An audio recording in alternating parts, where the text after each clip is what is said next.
Shavua Tov everyone and Chanukah Sameach. Happy Chanukah. We're in Parashat Mikkets, and it is very common that Chanukah and Mikkets come together. Why? First of all, the story. The story is, as we said, it's continuation of the musical of last week, Joseph and the dream color coat. And we are in Parashat Mikkets, which is chapter 41 in Bereshit, in Genesis, verse 1.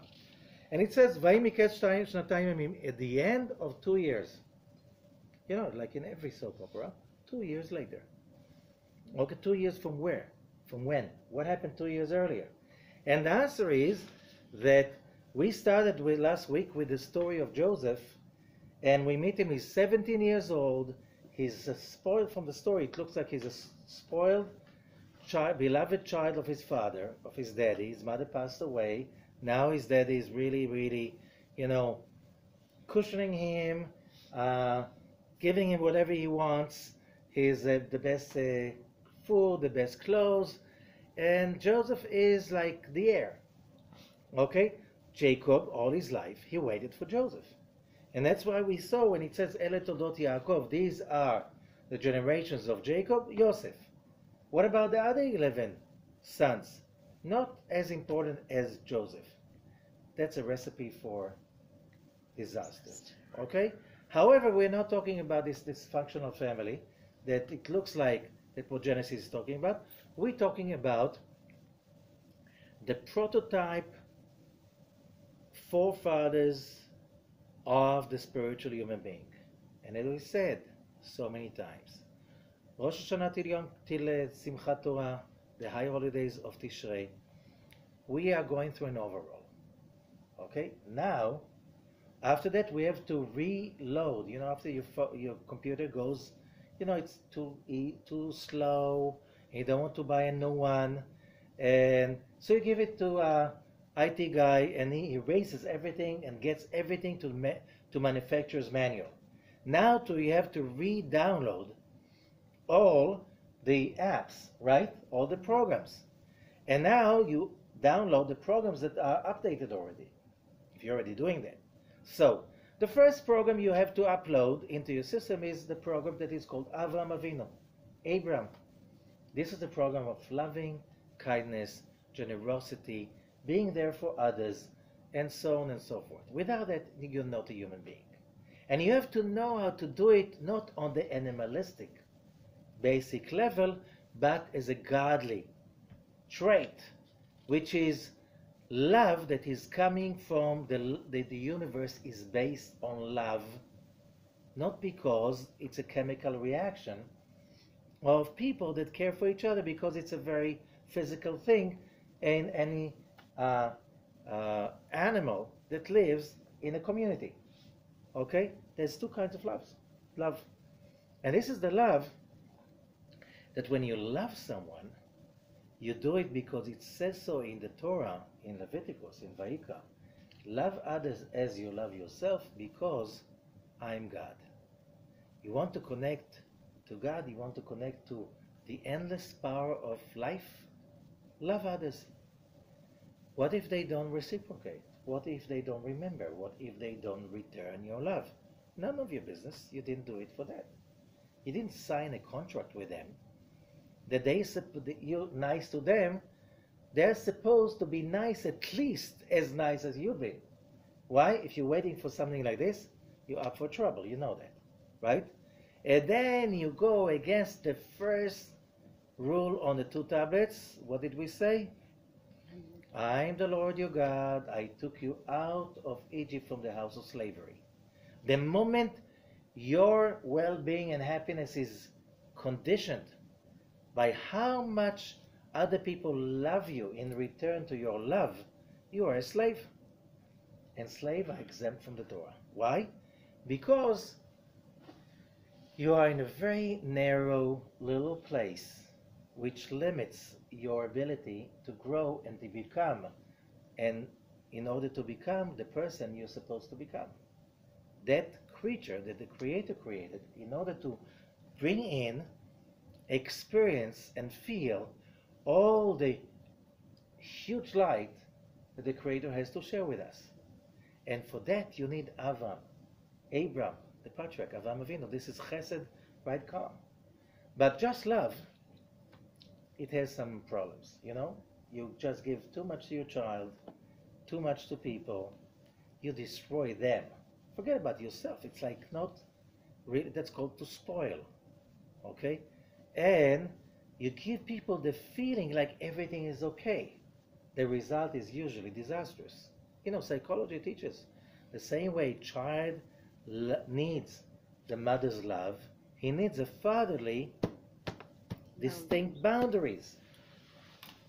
Forgive me for, you know, this is chauvinistic, but it's not. It could be from your father, from your mother, but we're talking about energy.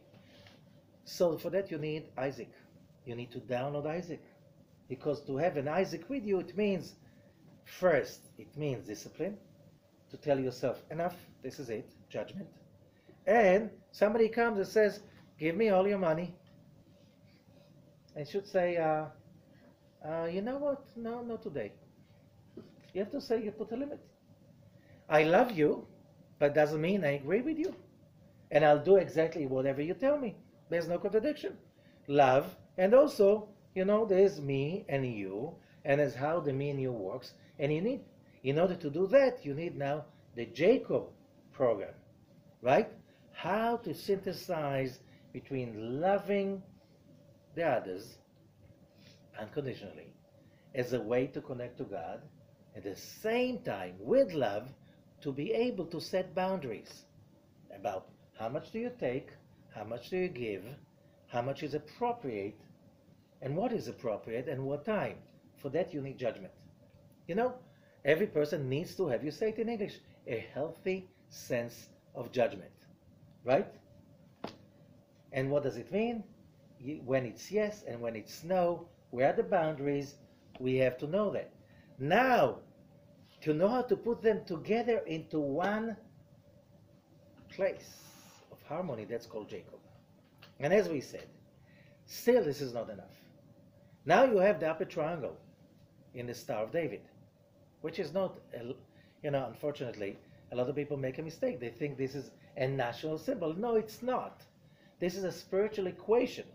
The upper triangle, this is Abraham, Isaac, and Jacob. The ability to have the right consciousness. Okay? But what we said, these are the generations of Jacob, Joseph, because under Jacob, on that tree of life symbol, you have Joseph. Joseph is the ability to manifest, to make it real in the physical world. How do you know? You know, for instance, there are a lot of people that are very knowledgeable. So they get a job as teachers in the university. They teach economy. Now, if you're so bright and so brilliant about economy, how come you're not a billionaire, and how come you're dependent on a paycheck from the university? Right? Do you ever think about it? Yeah. So who should you should study economy from? From a professor, economy professor, or from a person who made billions? Huh? Think about it.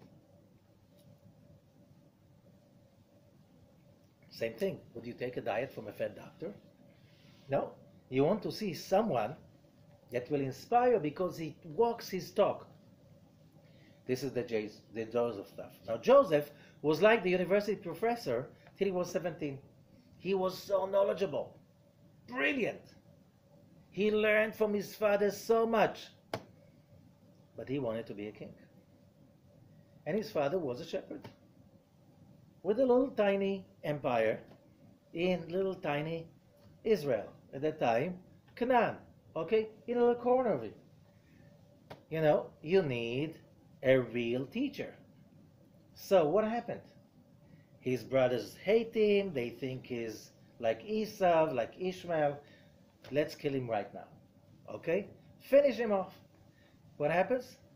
He arrives to Egypt. Who to? Potiphar. Potiphar was one of Pharaoh's right hand. You don't have a better teacher than that. Can you imagine? He's one of the closest people to Pharaoh, which means all the government bids. Who gets the access to it? Potiphar. Okay? Joseph grows at Potiphar's household till he becomes the person who's running it. Meanwhile, he's becoming an apprentice of Potiphar, and finally, he's becoming better than his master. Why? Because he has all the knowledge from Abraham, Isaac, and Jacob. And now he knows how to bring them into action in the free market of Egypt. The most powerful market in the world at that time. Okay? So when he does that, he learns to walk his dog. But he doesn't make a penny. He's a slave. You know, people do internship. Most of them say that's a slave work, right? Mm-hmm. And they're right. And that's the way it should be. This is the place you have the right, at least be an intern to someone that you really admire. Get stuck close to them, because that's the only way you're going to learn. Not sitting in the classroom and writing stuff or copying from others. That's not the learning. The learning procedure happens when you're there with someone who's a role model, with someone who knows how to do it. Now, Joseph knows better. How do you know? Finally, Potiphar says, it's better I don't touch anything, because whatever I do, it doesn't make so much profit, whatever he does. Because whatever he does, wow, God makes it happen. That's magic. Why? You can be so smart, like Potiphar, but bringing in this higher tech, Abraham, Isaac, and Jacob, this is and crazy. And now, Joseph, this is such innovative, new stuff that the world never seen before, coming into action first time in history. And at that time, Joseph establishes that program that is called Joseph Foundation, Sfirat Yesod. Okay? Now, in order to be Sfirat Yesod, you know that with power come out also what? The more money you make, the more power you have over others, the sexual drive becomes stronger. Most people. That's experience. And what does it mean? You want to really connect to the Yesod, you have to have the discipline of that urge also. That's why he's faced with the wife of Potiphar. She was one of the sexiest women ever walked on earth. Can you imagine that? And that means a lot, because he has to get out of bed. He has to get out of her bed while she is crazy about him, and he, when you're 22, I think instead of blood you have hormones, right? And doing that, running out knowing the consequences, she's going to get crazy. She will scream, "Me too," right? And of course, he's being sent to jail. Think about it. Now he's in jail. And he's about, what the heck? I was so good for my master. I didn't betray him even when his wife wanted me to do so. And what's my reward? Jail. Forget about it. No, he does not. Why? He is Yesod. And what does it mean, Yesod? You do not break the rules. You want to be successful in business, in life, it doesn't matter how long does it take. Patience and endurance. This is one of the biggest secrets. And vision and sticking to the vision and the values. If you mess up with that, you mess up with Yesod. You mess up with Yesod, you mess up with your connection to the real world. And what does it mean? There's a power of failure. Oh, you can make money. Nothing in there. You're never satisfied. Why? You don't have Yesod involved. Yesod is the connection between the upper and the lower world. You must have those connected for real success. And real success means that when you're looking at yourself in the mirror, when you get up in the morning, you don't say to yourself, like I had a student years ago, he went I don't want to say what, but it's like he grew up in Israel, came to the peak in his profession in Israel. He felt it's too small. He went to New York. He started from the bottom, went up all the way to the top. He became a partner of one of the top companies of his profession. And he told me, one day I realized I'm waking up in the morning, I'm looking in the mirror, and I'm saying to myself, good morning, Mr. Liar. I'm lying to people all day long. I'm lying to myself all day long. I can't live that life. He died at 41 years old because he simply couldn't take it. He couldn't believe he can change that. But we are not into that. We're into the Zohar. And in the Zohar, it says that, you always have another chance. It's never too late. Never too late. Even just 1 second before you're in the grave, there's always another chance. That's the difference between the Greek mythology and Judaism. It's like, there's always another chance. Now, why? Because that's your job. You were created for that purpose, and if you didn't make it, you have to make it. Why do you have to make it? Because God created you for that purpose, to be successful. There's no other option. The question is, are you going to make it now, tomorrow, the day after, next year, next lifetime? But you're going to make it. You have no free will about that. Oh, how are you going to get there? How much it's going to cost? What are you going to learn on the road? That's your free will. But the final moment, no free will about that. Why? You can't get out of God's world because there's nothing but that. So you have to be under the rules. And the rules say, you, me, all of us, every human being, we were created to be happy, and we're going to be happy. You want to fight it? Okay, you're welcome. You're going to fail. Sooner or later, you're going to fail. You're going to realize that choosing pain is very painful. And sooner or later, you have to let go of it.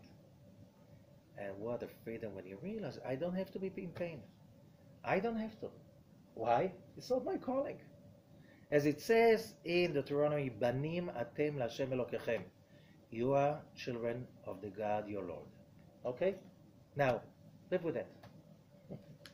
Live with that. Doesn't fit you to be a slave.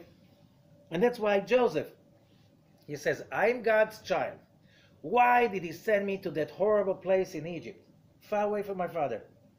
Okay, I have to make it bright and shining even here. And when he's being thrown into jail, he continues the same thing. He does. I'm not a hypocrite. That's not. I really believe in that. So, for 10 years, he does it in jail. You know what? That's how he met the two celebrities in jail. The wine steward and the baker. If he was busy being miserable, he wouldn't see them. Even if he would see them, there would be annoyance. Like somebody else to be busy with. He wouldn't realize when they wake up that morning, that crucial morning, and immediately he sees on their face, something happened. Tell me. No. Tell me. Come on, give it to me. No. Guys, you know me. Please, I can help you. Okay, we'll tell you. Who is he? Nobody. But when you are God's child, you're someone.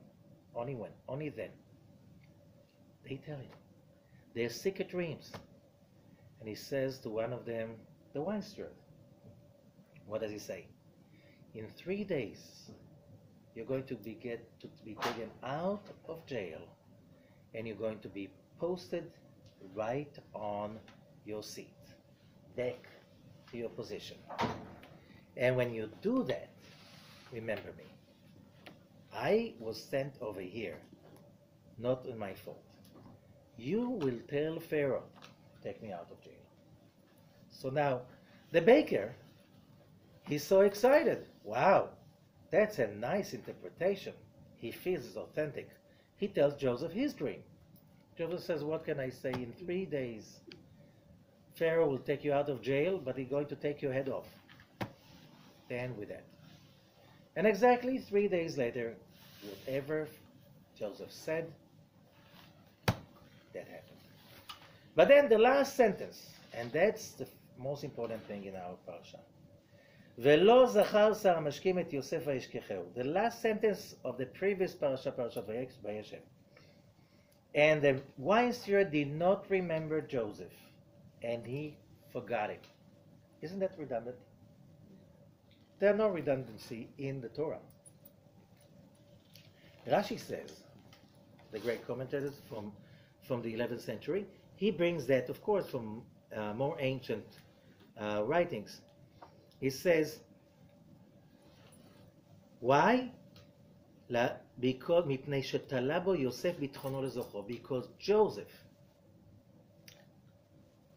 the word תלה, he was hanging there. He had a dependency in that moment in the wine steward. You are going to be the one who's going to save me. In that moment, he made a mistake. Why? And the answer is, there's another midrash that says, immediately later, Joseph said to himself, I just messed up. Now, so a lot of people say, I shouldn't ask people. Of course you should. But the question is how? How? It says in Ethics of the Fathers, I repeat it a lot. Yagata umatzata tamin. You put the toil and the effort, and you'll find it. Okay? You don't put the effort, you won't find it. If you say that you found it without putting the effort, don't believe that guy. It's not the truth. What does it mean, putting the effort? It means you have to try. Whatever your conscious mind and your logic mind tells you should do, do it. Whatever is proper, do it. Why? That's our job. It's called hishtadlut. You have to make the effort building the vessel, showing that you really want it. Okay? But the question is like this, and I'm saying it's very clear. Whoever is into business and into sales knows that if you have a problem with rejection, that's not your job. You go and work in the bank and fill forms all day, the same form, right? Or be a clerk somewhere. It's not for you. Why? Because when you're in real business, it means that you have to make the effort. You can sit with someone for months building that sale, right? 2 months later, he doesn't even call you, sends you a WhatsApp message. No, I don't think so. Don't call me, I'll call you later. A lot of people, they have depression. I'm sitting there for a business meeting with somebody, and a very big businessman in Jerusalem, one of the biggest in real estate, and the guy is so sick. He's coughing. I said to him, who insulted you? So how do you know? I said, I know you. You're a healthy guy. What happened? You were disappointed. Right? Yes, I was working the business. You shouldn't. If you're a real business person, the erosion can be so detrimental, so deadly for you. Because why? Because when you put all of this effort and you really think you do it for that person. No, you don't do it for that person. You do it because you have to make the effort. Why? After the sin of Adam, that's a rule. You want to make a living, you want to be successful, you have to work for it. That's the way it is. What does it mean? You have to make the effort. Where would that come from? None of your business. It shouldn't be stupid. But you make the effort. That's why you can work for a few months with someone. It didn't go through, and then accidentally you bumped into somebody on the street. You say something, he heard you something. Are you doing this? I just need that. And in no time you have a deal. Does that happen? Mm-hmm. Yeah. Why? Because it is to show us There's only one provider, and that's a creator. The moment you create dependency on someone else that he will deliver you, you are in a big problem. Because that's against the first law on the two tablets. You are somebody else's slave. If he says yes, wow, the Messiah has come. He says no, darkness forever. First of all, it's not healthy. When Joseph realized just the moment he said that, what did I say? I said it with dependency. It's not what he said that was wrong. It's the intonation and the intention behind. I have to do my best. I have to ask for help. If he's going to deliver the help or someone else will deliver the help, that's none of my business. And many times, remember what they say, you be always careful what you ask for because you might get it. And the best thing is to realize as one, and that's what this parasha is about. Whatever we go through, whatever happens to us, wherever we meet, all the situations that are around us, there's one purpose and one purpose alone. It's all about our relationship with God, with the light of God. There's nothing else. On this, we have a covenant. We stood on Mount Sinai and said yes. With nobody else we have a covenant, except if you're married, you're with your spouse, okay? But with nobody else. What does it mean?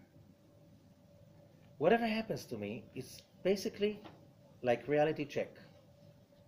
Are you connected or are you off? On, off. It's like, it's binary language. Are you on, are you off? That person comes and he talks to you. He promises you. You start to get high and then you get by because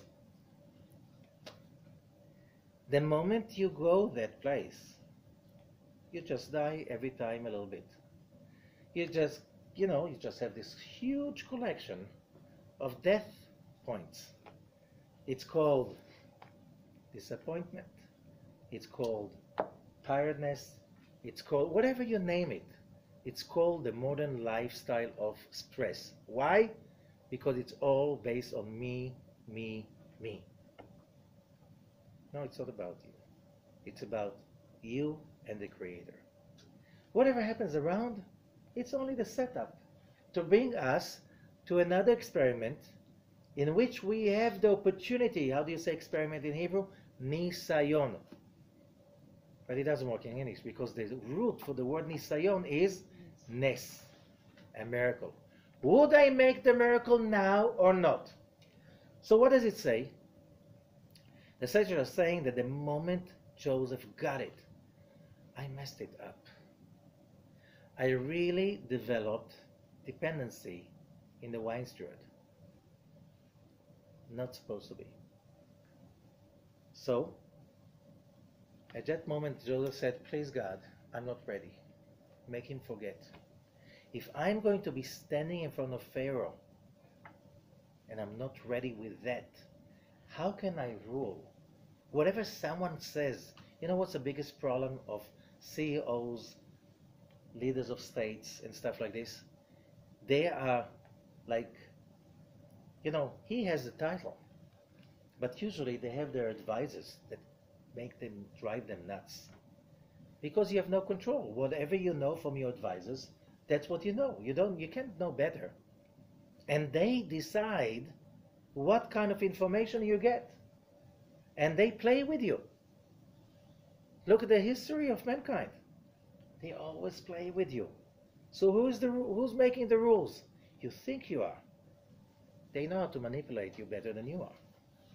And you're tired from this manipulation. So he says, I'm going to be a king and I'm manipulated. I can't. Someone will always take advantage of me. I'm not ready. Every morning he woke up early in the morning and he prayed, please God, make him forget. I'm not ready. Make the white steward forget. Every morning the white steward will go to sleep the night before and say, another day passed and I forgot that boy in jail. Next morning, I'm going to remember. And every morning you forgot again.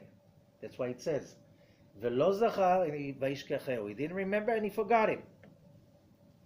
Till after 2 years, Joseph woke up that morning and he said, please Lord, I'm ready. I'm ready. And that morning, the wise steward didn't forget. He comes to work and there's a mess. What's going on? Don't ask. Pharaoh had a dream and all the wizards of Egypt come with all kinds of ideas about what the dream is about. And Pharaoh says, you're liars. You're fake. Nothing you say is even close to the truth. Isn't there anybody over here, the whole empire of Egypt, that can talk sense? Comes the wine steward and says to Pharaoh, Pharaoh, I mentioned my sin. Years ago, Pharaoh was upset about me and the baker. He threw us to jail. In that jail, we met that Hebrew boy. And we had a dream. And the way he interpreted the dream, that's the way it came through. Remember? So it looks like it's a coincidence. There are no coincidences. It happened because Joseph was already Sfirat Yesod. And what does it mean? He controlled his destiny. You cannot become the symbol of success, business, fruitfulness, whatever, just for nothing. 12 years in jail, you have a long, long time for contemplation and meditation. And you know what? That was very good for him. After, if he stayed there with Potiphar, he'd be so busy in the Egyptian market, taking more power, more power. Contemplation is needed also. So now he was ready. And that leads us the name of the parasha. The name of the parasha is Mikkets. And the word Mikkets means at the demise of. Ket is a very strong word. It doesn't mean 2 years later. Ket means like the demise, the bitter end. There's nothing after Ketz, there's nothing after that. This is not the end. This is like much more powerful than the end. This is about nothing, no remains left after that. Which means Joseph is doing something very powerful over here, and the Zohar will explain it to us. Mikkets, Rabbi Chia, I'm reading the Zohar now. The first verse of chapter 41 in Genesis. Mikkets, Rabbi Chia patach v'amar. Rabbi Chia opened and said, he's quoting from Job. Ketz sam lachoshech. He put the demise, the end, to darkness. What does it mean?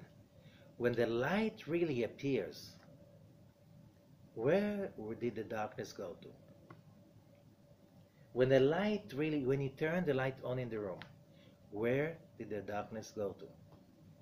Nowhere. There's no remnants of it. That's a real turning on of the lights. And who can put an end, a total end to the darkness? Only the Creator. Only the real light, not the superficial light. You can make a party. You can put like these huge projectors with so much light, with so many colors, and you're miserable. Have you been to the Strip in Vegas? I've never seen so many depressed people in such a clinical state. Why? It's like, wow, we're going to Vegas. It's going to be so exciting. And it's so empty.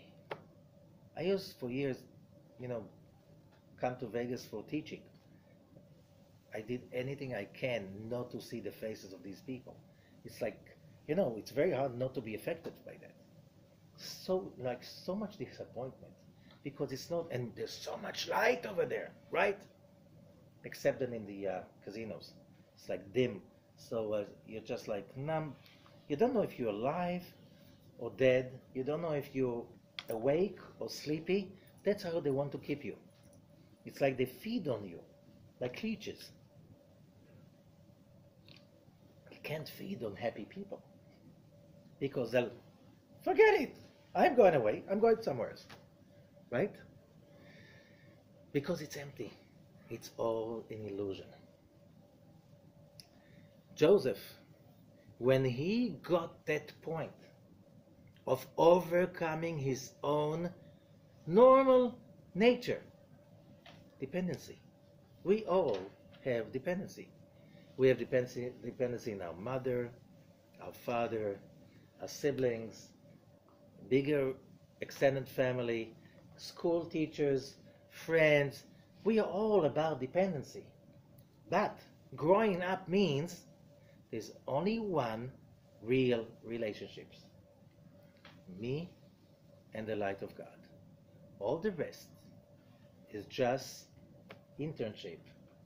Because when you know that it's all about the light, you don't blame, you don't carry the shame, you just try again and again. And when somebody after hard work turns his back to you, it doesn't kill you. So okay, if that's what's supposed to be, let's go. Next. Very powerful word, next. Next. Why next? Do you have any other choice?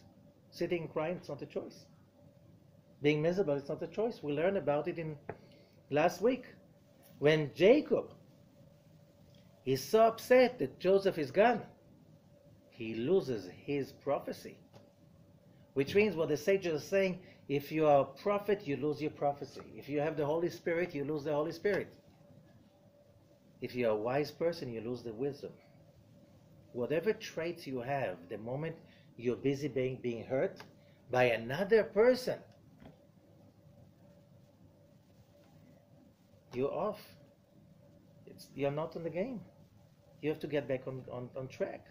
And the tracks are learning. It's all about me and the light. And how do I exercise connecting to the light? That's making miracles every day. What's a miracle? Love unconditionally. It doesn't mean you agree to all of them, but you love them. Why? They're God's creatures, and He sent them over to you, to me, to all of us. Just testing. What I mean testing? It's like the Creator says to me, I want you to make another miracle today. One more miracle. You know what happens after you're making few miracles every day? How do you go to sleep? Powerful. Today, I really made a living. When we made a living, I have a reason to live. The morning after you wake up, you have more self-esteem. You have more power, more energy, more light. You look better. You're healthier. You're more lucky. Why? You're ready. Make my day. Give me another opportunity to make a miracle. That's what we are up to. How to put the demise to the darkness, which means when we turn on the light, no grievances, no complaints, no blaming. Oh, that's tough. Some people would prefer to die, just not to give up all their grievances. Yeah, but this guy hurt me. That's all about psychology. Can you tell me again about you? No, it happened. Oh, that was challenging. You know what? It was even painful. You know what? I fell, but now I'm out of here. I learned. I grew bigger. I'm thankful for that miracle. It took me a few years, but I'm thankful. I'm bigger now. I'm more powerful now. I can move on. I have the excitement to try another way, to think bigger. That's what it is. That's what keep putting a demise to the darkness. That's a real demise, not just turning the many lights on or drinking some alcohol or whatever, good food. It's all superficial. I'm not saying you shouldn't. You know, there's nothing wrong about you know, having a nice dinner with the family or with friends or whatever and having good food. But if you think that that's what's going to make you happy, I have some news for you. It's not. It's not. Forget it. Okay?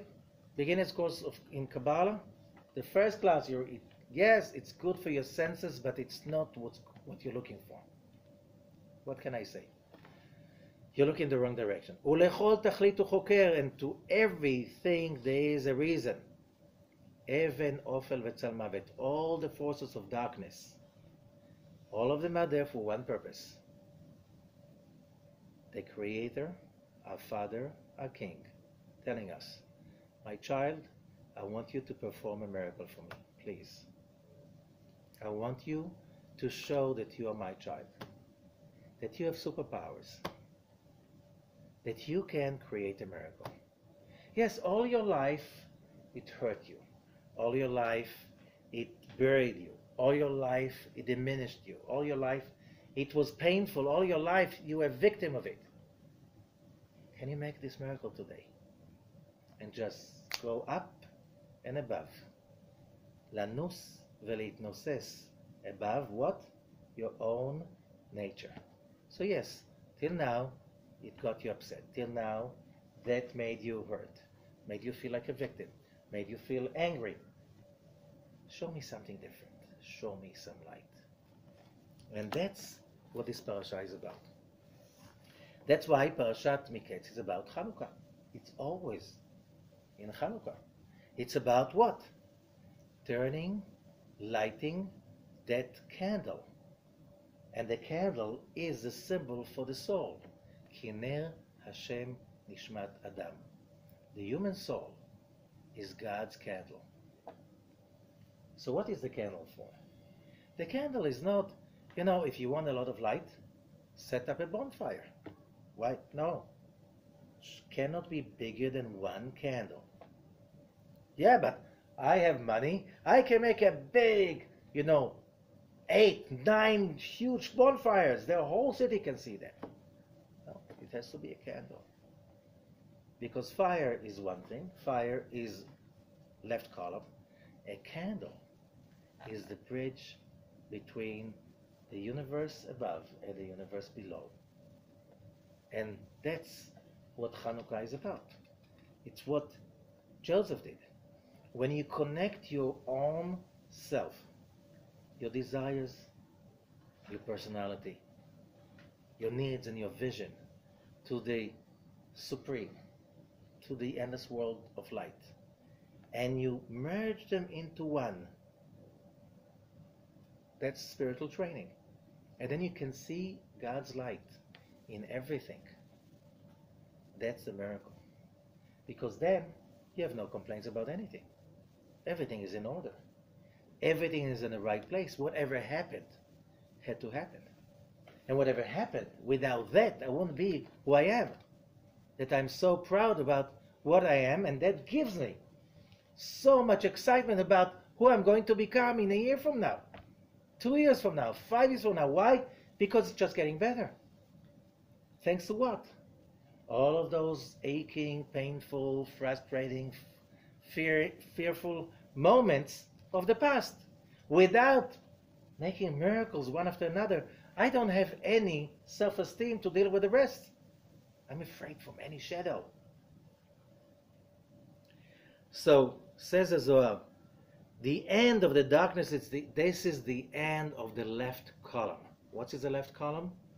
Me, me, me. It's all about me. No, it's all about me and the Creator. That's why there were 2 tablets, not one. You and him. How do you find him? Through another person. But not because the other person is the judge and is the prosecutor. He's just a vehicle. He's not the goal, he's a mean. Learning to love God's creatures. By this you learn to love someone out of yourself. That's the teachings of Rabbi Ashlag. That's the basic of all what Kabbalah or spirituality is about. And who is that left column? That is not connected to the right column. which is, I'm saying, me, without any sharing. Just me. Narcissism, hedonism, right? Individualism that is egoistic. That's not just it's the left column, says as well. This is Satan. This is the angel of death. Now, what is Satan? God, there are no two forces running this world. There's only one. What is Satan? Satan is that force that is awakened. Cause and effect. When we are selfish, so cause and effect, we get that force that challenges us so we can overcome. And by this, earn the next level. That's why Satan is considered to be in the book of Job one of God's angels. He's a servant. He's just showing you, like other people. You think that that person is on your way and that person is your enemy? No. They are your Satan. Satan is a verb in Hebrew, sintet nun, to disturb. Why do they disturb? So you can hop above it. So you can learn how to hop above that kind of a boundary, or that kind of a hindrance, or that kind of a blockage. And this is the angel of death. Oh, do we have to overcome the angel of death too? Yes. Every time we get disappointment, we die of it. Saying, I did my best, so there must be a reward for that. Not now, tomorrow. Not tomorrow, the day after. Joseph is waiting 10 years, 15 years. 5 years is working for Potiphar, 10 years in jail, 2 more years. He has patience. He knows you want to be big, you have to go through the steps. Don't jump before it's time, right? Don't jump before it's time. Now, but it doesn't mean you shouldn't do the job. It's not job to finish the whole job, but it doesn't mean you should sit idle without doing it. You have to do the job. And what's the job? Says King Solomon, whatever you're facing to do, you have the power to do it. It's not always the way you think, but it's the way the Creator is waiting for you to do it. To do it what? With ethics, morals, authenticity, with good heart, with positivity. This is the test. You did it right? It will come out right. How? None of your business. We say it many times. Einstein used to say, the logic that got you into the trouble cannot get you out of it. So when you do this effort of creating a miracle, becoming more loving than you've been before, and hopping above, having this quantum leap because you want to become better, you want to be closer to the Creator, you get out of the box. That's a miracle. And then, what happens? Demise to darkness. How? What do we know? Joseph is thrown to the pit by his brothers. Think about it. Your brothers want to kill you. Oh, they did you a favor. They just threw you into a pit full of scorpions and snakes. Miraculously, you got out of there, but they sell you as a slave. Gonev ishu mecharo mot yumat. The biblical law says, somebody who steals a free person and sells him, death sentence. Why? Because a slave is like you're killing him. You're killing him. And your brothers, no one, your brothers, your family, the people you should trust. He overcomes that. Because he is learning his lesson. Still, how long does it take till he's standing in front of Pharaoh and he gets the job? Many years later, he's doing the job. But then, the moment you're ready, in no time, that morning, Pharaoh had a dream. Finally, the wise steward comes to the job, and he has an answer. There's a Hebrew boy in jail. Bring him over. Vayiritzu min habor. And they rush him out of the pit. The Zohar says it's a game of words. Can't have it in English, only here. Vayiritzu means they're rushing, running, larutz. But Viritzu is also Vayiritzu from leratzot, to appease. It's like, look, all what you were suffering for, here's the outcome. Poof. He's standing in front of Pharaoh, dressed up nicely, finally, after so many years in the rotten jail, right? Remember, those days jail didn't look like today's jail. They shave him, they dress him up, they wash him. He's standing like a prince in front of Pharaoh. Pharaoh can tell this guy is not fake. Not all of those guys around me. And he looks to Pharaoh straight in the eyes and he says, God will give Pharaoh peace and also the answers. And Pharaoh is asking, after he says, Pharaoh has saw in the dream 7 fat cows, and then 7 really, really miserable looking cows come out of the Nile and they eat the 7 fat cows, and the same thing with and Joseph says, they're going to be 7 years so rich in Egypt, so fat, so full of plenty. But after that, they're going to be 7 years of famine that you will never remember how good it was. So Pharaoh says, what should we do? And Joseph, out of his sleeve, has this genius answer. You should create an administration that will collect all the extra crops on the 7 years. And that's how you should do it. And he has a whole organized program in an instant. He takes it from there. So Pharaoh says, you're the guy, the only one who talks sense. You are going to run Egypt from now on. Overnight success after many, many years of hard work. But what happens? Joseph knew he's there. A lot of people, they know that they're. The others don't see it yet. But they're there. Connecting to your sword means you know you are there. How do you know? You enjoy life. Because as long as you're connected to the Creator, you put demise, the end to every darkness. And that's what it is about. Nothing else. You're happy because you're doing what you're supposed to do. You're not dependent on other people's acknowledgement. Oh, you're so great. They don't see it yet. Look at these geniuses that moved humanity forward by quantum leaps. From Abraham, Moses, and go on and on and on. Also to modern times, all of these geniuses like Edison, like Tesla, like all of these people that nobody understood them, like Bell, Alexander Graham Bell. He invents a phone. He goes to one company after another. He's so excited. Everybody said, how can you make money out of phones? So the poor, miserable Alexander Graham Bell, nobody wants to work with him, so he builds his own company, the Bell Company, right?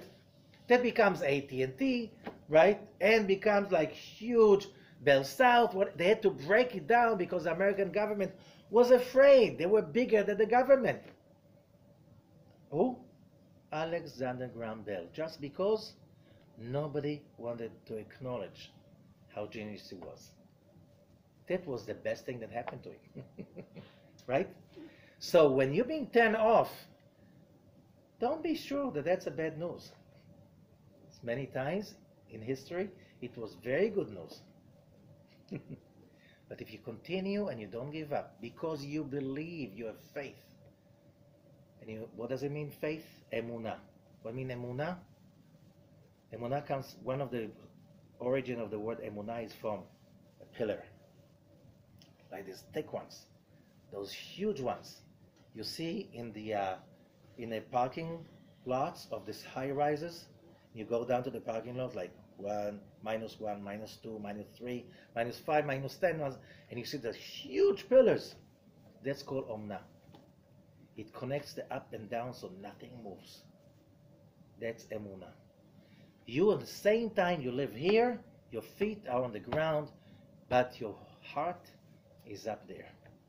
And there's no contradiction. When you're there, so everybody sees the darkness around. You don't see that because you're online. And then the day comes that everybody sees that you were in the light all of those days. Oh, now I can understand. This guy was so good. Look, when he was at Potiphar, he was always happy. I was saying, like, the guy making money for somebody else. He's such a talent. Why is he happy? The guy was in jail. I saw him there. He was so happy. He was so creative. For what? He had no reward. He knew what he was doing. Now I can tell. He was building up his powers. He was building up his ideas. He was a king. He was the son of the king of the universe. And that's why he had these superpowers. All of us have this potential. And we can't get away from that. That's our calling. Sooner or later, we'll have to be there. Otherwise, we're just playing with nonsense. Thank you so much. Happy Hanukkah.